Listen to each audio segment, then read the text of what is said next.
పిచ్చోడ మండల్ ముకురాకే నుంచి మాట్లాడుతున్నాం. అందరు మహిళలం కూడి అందరికి 6 గ్యారంటీలు ఇస్తానని హామీ చేశాడు. కానీ ఏ గ్యారంటీ ఏది నెరవేర్చారు? 2500 ఇస్తాను రైతుల బిడ్డలకు, నా ఇంటి ఆడపడుచులకు అని చెప్పాడు. అది ఎవరికి ఇచ్చాడు? ఎక్కడిచ్చాడు? దానికోసము అందరాల పడుచులు ఎదురు చూస్తున్నాం. ఈ రోజు ఇస్తాడో, రేపు ఇస్తాడో, ఎల్లుండి ఇస్తాడు అని. కానీ ఆయన ఇచ్చుడే లేదు. ఎప్పుడు ఇస్తాడు, ఎక్కడ ఇస్తాడు అని ఆశతోని ఎదురు చూస్తున్నాము. ఏ ఆడపడుచుకైనా పెళ్లి అయితే సరే 1 తులం బంగారం 1,16,000 రూపాయలు ఇస్తానన్నాడు. మేమేమన్నా కావాలి అని అడిగినామా?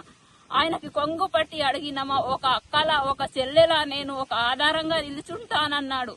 ఎక్కడైంది అతని హామీ? ఏమైపోయింది? ఎక్కడ ఏ గంగలో కలిసేశాడు? అది తప్పకుండా ఇవ్వాలి.